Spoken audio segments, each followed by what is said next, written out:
Chris Walker, was standing in the kitchen, putting the final touches on tonight's dinner. My wife, Paula, had gone away for the weekend with her friends to celebrate the fact that in a few months they would all be turning 30. I was eagerly waiting for her return. We had been married for 5 years, and this was her last big event before we started the next phase of our journey. Having children. Everything was planned. A few years ago, we had moved into our new home. The house was old, but I had put in a lot of work to fix it up due to its poor condition when we bought it. We got a great deal. I did most of the work myself, and thanks to careful planning, I managed to save on materials, which meant we surprisingly had a good amount of resources left over. Paula and I were a typical couple. We met on a warm summer day at a backyard party hosted by her brother. She was 22, and I was 23, though her birthday was in September and mine in April. Neither of us went to college. I worked as a truck driver for a local transport company, and she worked at a local bank. We never aimed to become millionaires, but as a couple, we felt comfortable. We got married 2 years after we met. Our marriage was strong, but over the last few months, things had become a bit tense. Paula was worried about the responsibilities of motherhood, and it didn't help that some of her friends weren't married and lived freely. One of them, Steph, particularly annoyed me. She was a typical party girl. Every time we saw her, she was with a different guy.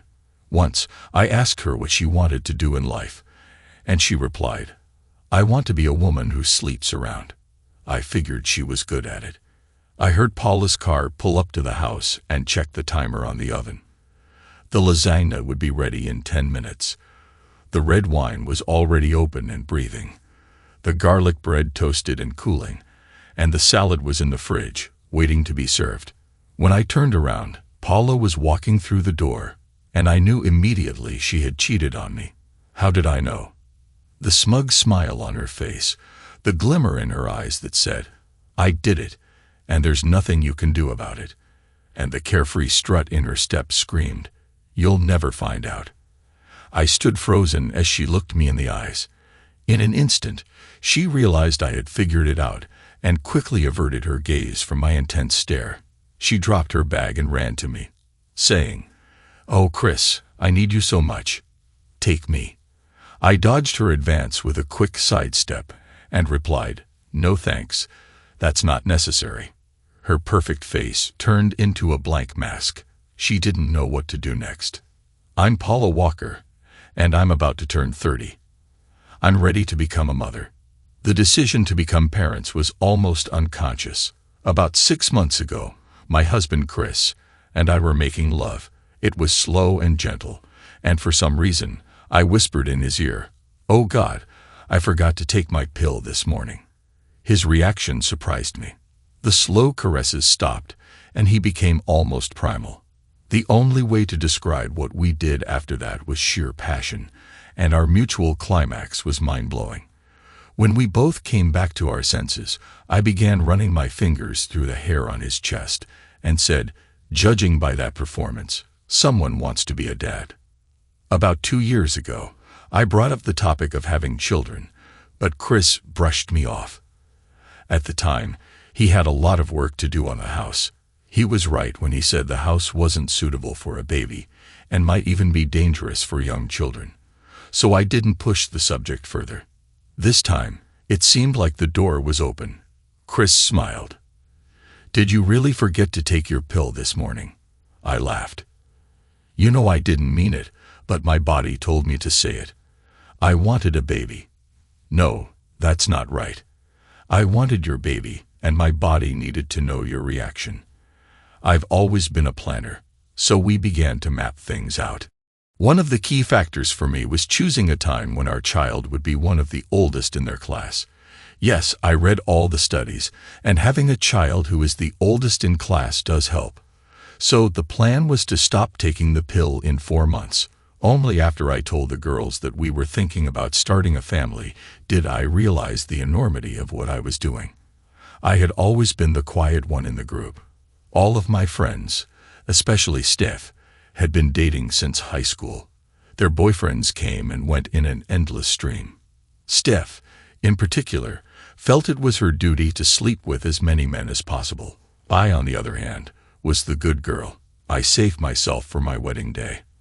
I had a few boyfriends, but most relationships didn't go anywhere because I refused to have intimate relations. I started to wonder if I had made a mistake by making that choice and felt like I was missing out on all the fun.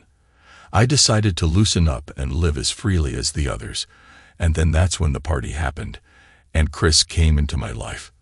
The party was taking place in my brother's backyard, and I was helping his wife prepare sauces for the burgers when he barged into my life. I didn't think he noticed me, but I definitely noticed him. My sister-in-law glanced at me, then at him, and asked, "Do you like him?" I just nodded but kept staring. She laughed and added, "Relax, girl, his name is Chris. Give me 10 minutes, and I'll ask Alan to introduce you." Alan was my brother, and sure enough, he arranged things so that I ended up next to Chris about 15 minutes after he arrived. My first impression was that Chris liked me just as much as I liked him. We spent most of the day together, and by the time he left, we had already planned our first date. After Chris left, Steph came up to me. "You made your move, so how did it go?" I couldn't help but smile as I replied, "I felt it. He has to be mine." "Go on, big girl, and take that cherry," was all Steph said. And that's exactly what I did. I hid nothing from Chris, and I was glad that by our fourth date, things had progressed to a physical connection.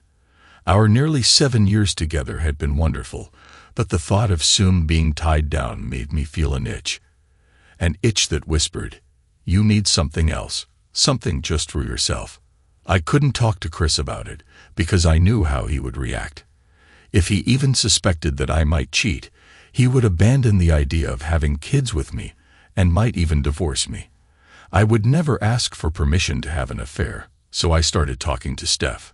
She was horrified. "How could you even think about that? Have you fallen out of love with Chris?" "For heaven's sake, no," I squealed. "I love Chris. I want to build a family with him, and be with him forever. That's what I want for us. But there's a part of me that wants to feel like my body can make more than just one man happy. I can't explain it, but I want to have memories like yours about other men. Chris had plenty of women before me, and I need more than just one." "Oh God, Paula, you're crazy," Steph hissed. "Especially now. Why didn't you do this when you were single? I hope you're still taking your pills, because if you do this and get pregnant by someone else, it'll be the biggest disaster of your life." "Of course, I'm still taking the pills," I stammered. How could she even think I'd want a child with another man? If I stopped now, the baby would be too young to start school at the right time. No, I planned to quit in 4 months. Then an idea struck me. In 6 months, we're throwing a huge party for my 30th birthday. I'll keep taking the pills until then, do what I want, and then when I get back home, I'll stop. The timing will be perfect. I can even tell Chris I'm delaying it by 2 months to make sure that even a premature baby would be ready for the school year. "How long have you been planning this?" Steph asked, disbelief clear in her voice. "Since we decided to have kids. Will you help me?" I pleaded. "Do I have a choice?" Steph replied. "I suspect you'll go through with it whether I help or not. But if I don't, you're definitely going to get caught. So I'm begging you to drop this, stop taking the pills, and get pregnant with Chris. You don't need this, and you'll regret it. I know you'll regret it." And so the deal was made. Steph agreed to invite a couple of her male friends to join us for the big birthday party. The other girls were just as upset as Steph, but agreed to keep it a secret from Chris. As the party approached, I wanted everything to go perfectly. Ideally, I would have 2 different men, one on Friday and the other on Saturday. I told Steph about my plan, and she just shook her head, saying, "This is getting out of hand. You've gone from 1 to 2. Sure, the guys will be happy to sleep with you on different nights, but I'm worried about you. I was overjoyed, and the realization of what I was planning brought me an incredible sense of satisfaction, especially when I cuddled up to Chris at home. I just felt clever. About 2 months before the party, something started to bother me. Paula was usually bursting with excitement when she had plans to go somewhere with the girls, and by now, I expected her to have a full itinerary, but I had nothing. Her calls to Steph were made away from me. Paula loved to plan outings and would usually pull out maps of local national parks, showing me the route she was planning. I hadn't seen anything. I was only told the name of the hotel, and that was it. Normally, I'd hear about the spa, the fitness center, even bars and restaurants. I'd get the full plan. There were also other things about our life that bothered me, most notably Paula's decision not to stop using birth control until after the party. Paula had always been meticulous about planning. She had been tracking her fertility with charts for 2 years, ever since she first mentioned having children. She had already researched schools in the area and timed everything so that the baby would be born just a few days after the cutoff date for school enrollment. She wanted the child to be as old as possible when they started school. She had even analyzed the chances of having a premature baby and concluded that the risk factors for her first pregnancy were too small to worry about. But then, out of nowhere, she changed her mind, basing her decision on something she had already ruled out. It was completely out of character for her. So why did she feel the need to keep taking the pills during the party? She didn't drink alcohol, didn't smoke, and visiting the gym or spa wouldn't have affected her if she were in the early stages of pregnancy. I also noticed changes in our daily life. Our sex life had shifted in a way I couldn't quite pinpoint, but something was definitely off. It was as if she was thinking about something else when we made love, or even when we were just having sex. Her attitude had changed too. She became more dismissive toward me, more condescending, as if she had a secret and was enjoying it. I knew she wasn't doing it consciously, but I could see and feel it. It was enough to make me worry. The party was just a week away, and I couldn't wait. A few weeks ago, Steph had introduced me to the men who were going with us, and I was overall impressed. Hell, I might even squeeze in a quick fling with a third guy on Sunday morning. I was completely absorbed in planning and preparations, and to be honest, I tried to ignore Chris. I bought sexy lingerie and a sheer nightgown, planning to throw them away before leaving the hotel. Chris was hovering around me while I packed my things on Thursday evening. I even had to send him out for some milk. He looked like a little boy who had lost his puppy. Everything in the house seemed normal, but something was off, and I couldn't figure out what it was. Paula was acting strange, and I had a bad feeling. On Wednesday, things went sideways. I received SMS alerts for any use of our bank cards. Paula had an old card she rarely used, but I still got alerts from it. Just after lunch, I received a notification that $199.95 had been spent at Victoria's Secret using that card. This shocked me for a few reasons. First, why was she using that card? It was kept in the safe, so she had to go get it. Second, she hated Victoria's Secret. She always said she looked sexier naked. I watched her closely on Wednesday evening when she came home. No bags came into the house with her. When I checked the safe at 6:00 p.m., the card wasn't there, but by 8:00 p.m., it was back. That night, I had trouble falling asleep, so around 3:00 in the morning, I left Paula sleeping soundly. First, I went to her car, but I didn't find anything. When I came back into the house, I noticed her small suitcase by the guest room door. Usually, when she goes away, she only pulls it out the night before, not 2 nights in advance. I opened the suitcase and found nothing inside, but then I remembered the zippered top compartment. When I opened it, there was a bag from Victoria's Secret. This clearly wasn't meant for me, but for her to take with her. A quick look inside revealed 2 sets of lingerie, thong panties, a lace bra, and a sheer nightgown. This didn't prove anything, but it certainly suggested something. It was clear my wife had thoughts of cheating on me. On Thursday night, I did what I always do when she's packing.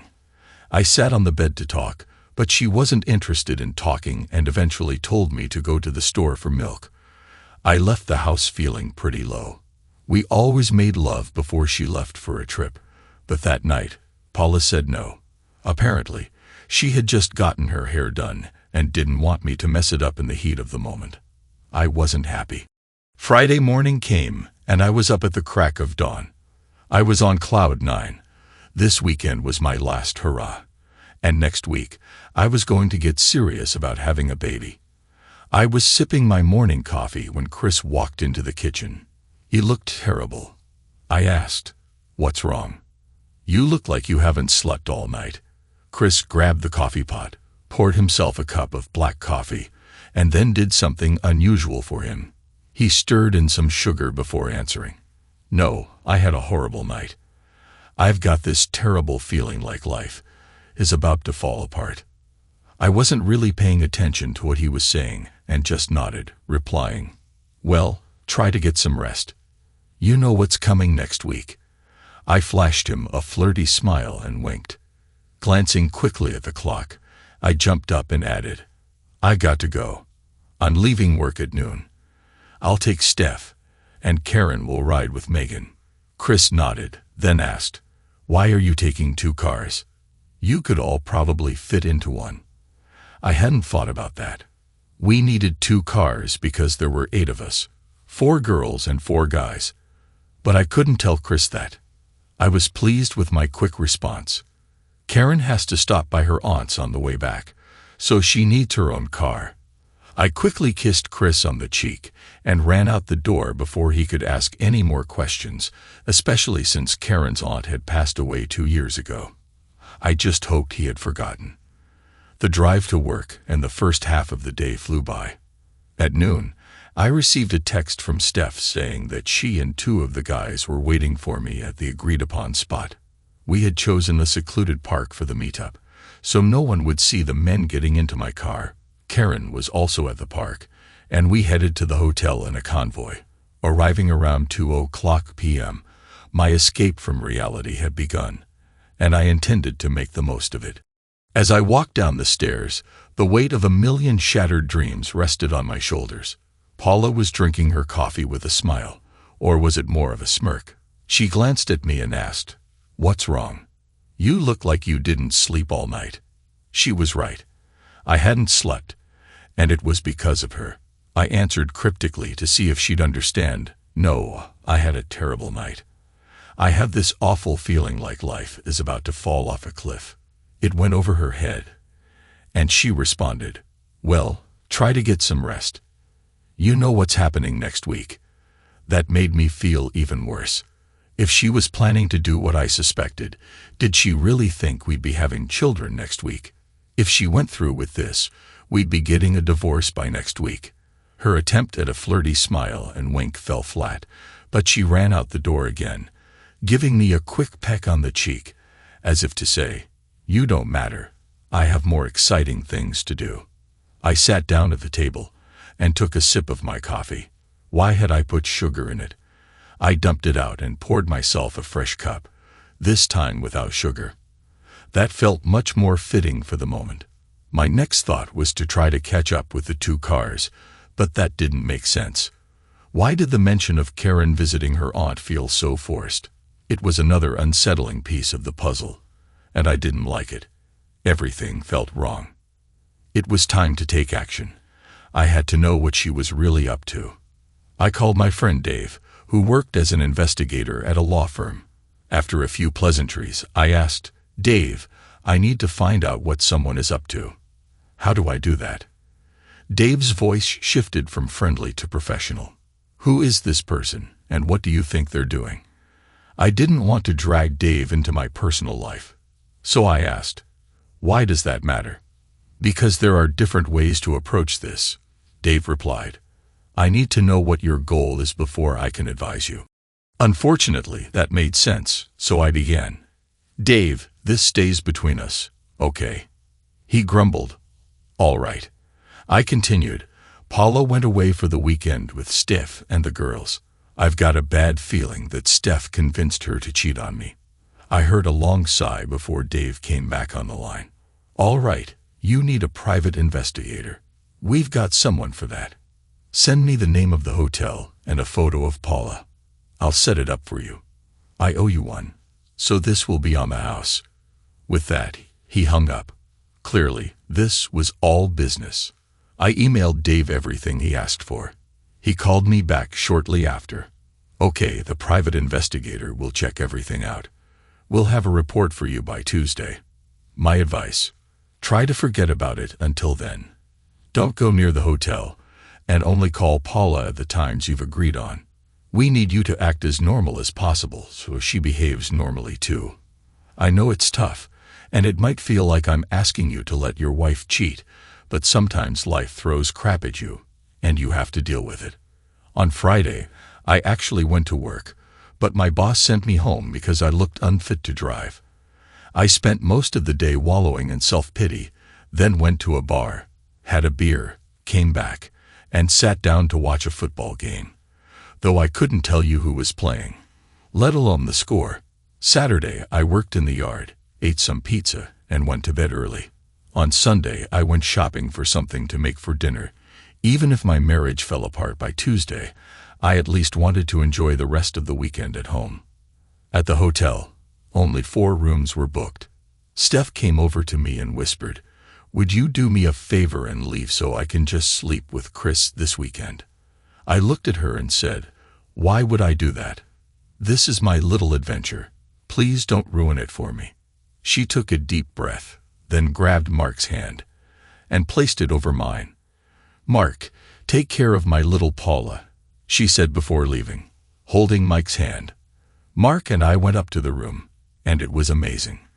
We had just entered and were engaging in some light touches when the phone rang. It was Steph. She said they were heading to the spa and asked us to hurry. I quickly went to the bathroom to change into my new bikini, which left little to the imagination and clearly gave Mark some ideas as he suggested we be late for the spa. "Take it easy, big guy. You'll have plenty of time for that," I teased him with a smile. The afternoon at the spa was fantastic. Dinner was great as well, and after a few drinks, Mark and I retreated to the room. The sex lived up to expectations. Mark was good. He lasted long and recovered quickly. The next morning, I went to breakfast feeling his presence in 2 ways. Some still in my stomach, and the rest leaving a mark on my clean underwear. Saturday went almost the same, except this time I was with Tony. In the morning, we went to the adults-only indoor pool. The evening was nearly identical to the previous one, but this time Tony ripped my clothes off. By Sunday morning, my body was sore and exhausted, but I had enjoyed every minute. After these 2 nights, I realized I was ready to commit fully to family life, and I wouldn't need anyone else but Chris and hopefully our 4 future children. I dropped off Steph, Mark, and Mike at the same spot where I had picked them up on Friday and got home around 4:00 p.m. The idea of sleeping with a 3rd guy was now out of the question. First, my body was too sore, and second, I needed to be clean for Chris. I had showered that morning, wanting to look like I had just come home from a long trip. I had to smell like travel, not like sex. The anticipation over the weekend made it feel like the slowest one of my life. I hardly worked, ate junk food, and struggled to sleep. The only thing that lifted my spirits was preparing dinner for the 2 of us on Sunday evening. By that time, I had convinced myself that Paula loved me and wouldn't do anything to jeopardize our marriage. We had both agreed that cheating was a line we'd never cross. No, I thought. I overreacted. Everything will go back to normal when she walks through that door. I was even whistling to myself. Then she walked in, and I knew. After parking the car by the house, I looked at myself in the mirror. Everything was fine. I looked the same as I had before. No signs. I was exactly as I had been when I left this same spot on Friday morning. Even the soreness had almost faded, replaced by a feeling of desire for my husband. The illusion shattered before I even closed the door behind me. Chris was peeking into the oven, clearly putting the finishing touches on dinner. He's such a sweet man. I will love him forever. As I stood in the doorway, Chris stood up, and I saw a smile on his face. But with one glance at me, the smile vanished, replaced by disgust. I didn't know what he saw or how he saw it, but I knew he understood what I had done. Oh God, what have I done, and why did I do it? He didn't deserve this. He didn't deserve a cheating wife. I couldn't lose him. The expression on his face made my whole body ache with the realization that I might never carry his children. I had to fix this. I had to do it right now. I dropped my bag and rushed toward him. I wanted us to be one, to be together anywhere in the house, just to feel that connection again. As I reached him, he dodged me and ran into the living room. I wasn't quick enough and ended up on the floor next to the oven. I caught the scent of his homemade lasagna, the dish I loved so much. As I looked around the kitchen, I saw all the effort he had put into preparing tonight's dinner, and that's when the guilt hit me. I had thrown it all away for a cheap weekend with two men who probably wouldn't even remember my name by the time they got home. I sat on the floor. I needed to go and talk to Chris, but it felt like walking to the guillotine. There was no turning back, and I couldn't lie my way out of this. Slowly, I stood up and made my way through the living room to his office. He was sitting at the desk. His position allowed him to control the room, but it also meant I couldn't get close enough to him to try and seduce him. I sat on the couch, and tears streamed down my face. I had no excuses. I didn't know what to say, so I just started talking and told him the truth. It started around the time we decided to have kids. I want your children so badly, but I wanted to have some fun one last time before I fully committed to motherhood. This weekend was supposed to be my farewell to that life. You knew I was a virgin when we met, but my friends were wild. What you didn't know is that I had planned to join them in their adventures, but then I met you. I threw myself into us, and we both loved it. But as motherhood loomed, I felt like I'd missed out on something. So I talked to Steph about it. For the first time, Chris interrupted me. I knew that woman pushed you into this. I cleared my throat and replied, "She didn't, Chris. She tried to talk me out of it. When I refused, she agreed to help, to make sure I didn't end up with someone who might hurt me, and at least try to keep it hidden from you. But she told me not to do it, and she said I was crazy. She'll kill me when she finds out you know, and that you're going to divorce me. She admired you for protecting and loving me." My tears returned. The most noticeable thing was that Chris didn't move. In the past, if I cried, he would hug me. Today, it had no effect on him, and I didn't miss that. "Keep going, Paula," Chris said. "So, we were with 4 men. I hate to tell you this, but you deserve the truth. On Friday night, I was with one, and on Saturday another. The sex was good, but no better than with you. It was just different. And that's what got to me. I'm sorry for doing this. I'm sorry for putting you in this position, especially in front of our friends. And even though it doesn't mean much now, I'm sorry I got caught and ruined what we had." I sat still, staring at the floor, hoping Chris would tell me he forgave me. But deep down, knowing the blow to my marriage and happiness was about to hit, I could feel Chris staring at me, but I resisted the urge to look up. I knew I would see something awful on his face, in his eyes. I knew his words would cut me deeply. "You've been acting strange with me for months," he said. I took a deep breath. I thought I had been careful enough to treat him the same as always, but clearly I hadn't. "You started hiding your plans for the party about 6 weeks ago. That was around the time I met those 4 men. You began closing your eyes when we made love. You started saying things like, 'Take me,' things you've never said before. Then you got a message. I'm guessing it was from Steph. And you practically ignored me. You had this dreamy look in your eyes, and I, figuratively speaking, wasn't even in the room with you. You never answered me after getting those messages. Then you went and bought something from Victoria's Secret using your old bank card, thinking I wouldn't notice. Did you forget that I get text alerts on that card, because it was cloned a few years ago. I went looking for it and saw what you bought. I knew what you were planning when you left on Friday. I knew something was wrong. I convinced myself you wouldn't go through with it, but I had to be sure. That's why Dave arranged for a private investigator to go to the hotel. I'll get the report on Tuesday, then I'll know if you lied to me." How much more could I cry? He had anticipated this happening. He didn't try to stop me, but I thought he should have known whether I would carry out my plans. Though I hadn't lied to him, I had given a vague version of what I had done. The investigation report could be terrible, including details like how the four of us had sunbathed topless at the adults-only pool. I had to ask the question, even though I already knew the answer. What are we going to do next? You know it's over between us. Since your parents are still alive, I think you should go stay with them. I'll stay here because this is the only roof I have over my head. I'll ask Dave to send over a lawyer to draw up the divorce papers, and we can sign them. We'll sell the house and split everything equally.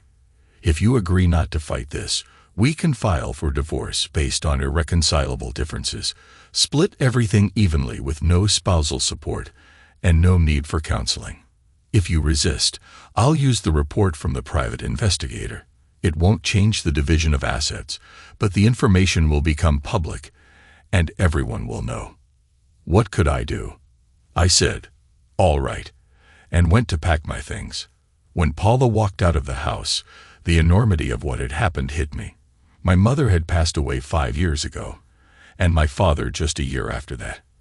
I was an only child, so I had no family left, no wife, and certainly no children in the near future. Add to that the fact that in 6 weeks, the house would be sold, and I would be without a home. I cried. I mourned everything I had lost because my wife had an itch.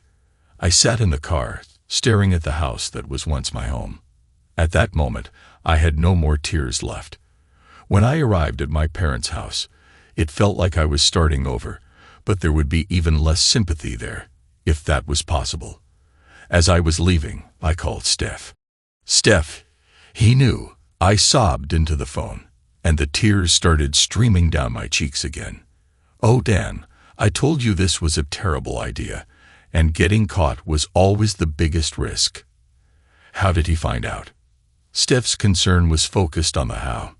"Apparently, I've been distracted for weeks, both at home and during sex. He got a text notification when I made the purchase at Victoria's Secret. He was so suspicious that he hired a private investigator to check the hotel. I messed up. I told him the truth but left out the details. If he sees what I did and how I was dressed, it's over. Any small chance of forgiveness will vanish once he gets that report. There'll be no going back. Oh God, Steph, what have I done?" At this point, I was completely incoherent. "Where are you going now?" Steph asked. "To my parents." "They won't let you stay. You know that," Steph said, stating the obvious. "You'll have to come to me when they tell you to leave." My parents showed me no sympathy. I had made my own choices, and they told me to live with them. I moved in with Steph and began trying to rebuild my life piece by piece as it had been before. Epilogue. Chris sent a copy of the investigation report along with the divorce papers. Paula and Chris no longer spoke. Paula didn't contest the divorce, and the decision was made within 10 weeks, with the finalization happening 3 months later. Once the house was sold, Chris left town. The last thing Paula heard about him was that he had become a long-haul truck driver and left California. She had no way to contact him. Paula stayed with Steph for a few weeks before getting her own apartment. The itch that had driven her to give up her marriage was gone and never returned. She still met up with the girls but kept her vow of celibacy. She longed for Chris to come back and for everything to be fixed. She dreamed of whispering in his ear, "I'm not taking the pills anymore." But this time, she wanted that statement to be sincere. Deep down, she knew it would never happen and that she would never be with Chris again. Now she was saving herself for her husband, and if he wasn't there, she would be alone. Thanks to everyone who took the time to listen to today's stories. If you enjoyed it, Please consider liking and subscribing if you haven't already. Feel free to share your thoughts on the events in the comments below. Take care.